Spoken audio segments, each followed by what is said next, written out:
नमस्कार जय जगन्नाथ भाग्यलिपि टिप्स को आपण मानक स्वागत।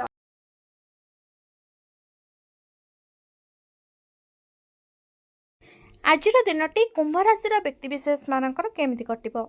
आज एमानकर प्रेम जीवन केमती रहइबो, एमानक व्यावसायिक क्षेत्र केमती रहइबो, एमानक फाइनेंशियल दिग केमती रहइबो, एमानक पारिवारिक जीवन आज केमती रहइबो। भिडियोटी आरंभ करिया पूर्व छोट अनुरोध, आपण मैंने जदि आम चैनल को नुआ आछन तेबे चैनल को सब्सक्राइब करी पाखर थिबा बेल आइकन को प्रेस कर दियंतु। कमेंट बॉक्स रे जय मां लक्ष्मी निश्चिंत लिखंतु।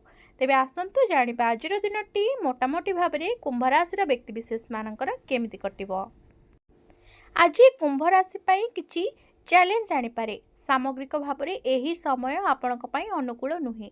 आपण आपणक पारिपार्श्विक क्षेत्र में अस्थिरता अनुभव करि पारंती, जहाँ आपणक मनोभाव को प्रभावित करि पारे। आपणक संपर्क में किछि अशांति होई पारे। आपणक प्रियजनक सहित जोगाजोग बजाय रखिबाकू चेष्टा करंतु। आज परस्पर बुझामणा एवं समर्थन अत्यंत गुरुत्वपूर्ण। यही समय संयम बजाय रखिबा अत्यंत जरूरी, कारण भावना आपण को हठात निष्पत्ति नेबाकू प्रेरणा दे पारे। आत्मविश्वास एवं आत्म नियंत्रण आवश्यक। यही समय रे आपण निजको किछि चैलेंजिंग परिस्थिति रे पाई पारंती, जहाँ आपणक व्यक्तिगत अभिवृद्धि को नियंत्रण करिवो।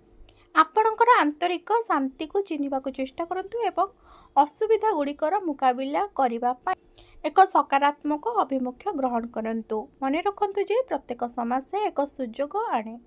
एहाकू एक शिखिबा सुजोग भाବରେ नियंतु एवं आगको बढ़िबाकू चेष्टा करंतु। जे कोनोसी परिस्थिति रे धैर्य बजाय रखंतु एवं आपणक संपर्क को सुदृढ़ रखंतु। आज दिनटी कुंभ राशि व्यक्तिशेष मानकर प्रेम जीवन केमती रहबो देखंतु। कुंभ राशि पाई आज प्रेम क्षेत्र रे किछि चैलेंज आसी पारे। आपणक साथी सहित किछि समय बिताइबे आपण, किंतु आपणक जोगाजोग रे सतर्क रुहंतु। भावना गुड़िक मिश्रित अनुभव होई पारे, तेणु स्पष्टता बजाय रखिबा अत्यंत गुरुत्वपूर्ण। आपणक साथी सहित विवरणी आलोचना करने समय संयमता अवलंबन करंतु, कारण मतभेद सृष्टि होई पारे। जदि आपण अविवाहित तेबे यह आपणक हृदयर भावना बांटिबारे समय नुहे। आपण आपणक चारिपाखरे थिबा लोकंक सहित मिसिबे, किंतु रोमांटिक शब्द गुड़िकू एड़ाइबा भल। आपण टिके द्वंद्व पड़िबे आज, एवं यह सूचित करे जे आपणक भावना रे परिवर्तन आसिबो। किछि पुराणा स्मृति आपण को हैरान करि पारे, तेणु निजको अधिक समय दियंतु एवं सेगुड़िक उपरे ध्यान दियंतु। आपणक संपर्क रे स्थिरता आनिबा पई कौन चाहूँगी से विषय में शांत भाव चिंता करते। आज दिनटी कुंभ राशि व्यक्तिशेष मानकर आर्थिक स्थिति केमती रहबो देखंतु। आज आपणकर आर्थिक स्थिति कष्टकर होई पारे। अप्रत्याशित आर्थिक असुविधा देखा दे पारे। आज आपणक खर्च रे हठात वृद्धि पाइबार संभावना रहुछि, जहाँ आपणक बजेट को प्रभावित करि पारे। एही समय मध्य निवेश करबा ठारू दूरे रुहंतु, कारण यह आपणक पई अनुकूल समय नुहे।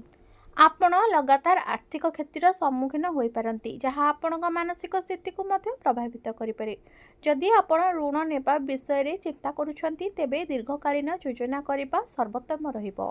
एही समय रे आपणक पाखरे आर्थिक संबंधी किछि विचार करिबा को भाबंतु। संचय प्राथमिकता दियंतु। संचय को आज आपण कौनसी आर्थिक निष्पत्ति नेबा पूर्व भल भाव थरे चिंता करंतु। एही समय आर्थिक असुविधा रे परिपूर्ण रहिबो। आपणक योजन रे संयम एवं सतर्कता अवलंबन करंतु। आज चैलेंजिंग मध्य होई पारे दिनटी आपण मानक पई। धैर्य रखंतु, आपण कौनसी थिरे अस्थिर हुंतु नाही। आज दिनटी कुंभ राशि व्यक्तिशेष मानकर क्यारियर केमती रहबो देखंतु। क्यारियर दृष्टिकोण आज आपणक पई टिके कष्टकर होई पारे। आपण काम रे किछि असुविधा बाधा विघ्नर सम्मुखीन होई पारंती, जहाँ फल रे आपण टिके चापग्रस्त अनुभव करिवे। आपणकर प्रयास तुरंत फलाफल दे न पारे एवं एही परिस्थिति आपण को अस्थिर एवं चिंतार पकाई पारे। तथापि यह आत्मनिरीक्षण समय। आपण को जानिबा आवश्यक जे आपण सठिक दिगरे अग्रसर होउछंती कि नाही। आपणकर लक्ष्य उपरे ध्यान दियंतु एवं सबुठारु गुरुत्वपूर्ण कार्य गुडी को प्राथमिकता दियंतु।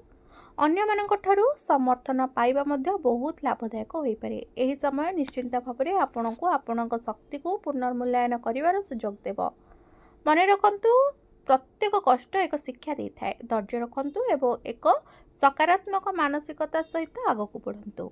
ଆଜିର ଦିନଟି କୁମ୍ଭ ରାଶିର ବ୍ୟକ୍ତିବିଶେଷମାନଙ୍କର ସ୍ୱାସ୍ଥ୍ୟ କେମିତି ରହିବ ଦେଖନ୍ତୁ। ଆଜି ଆପଣଙ୍କ ସ୍ୱାସ୍ଥ୍ୟ ପାଇଁ ଏକ ଖରାପ ଦିନ ହୋଇପାରେ।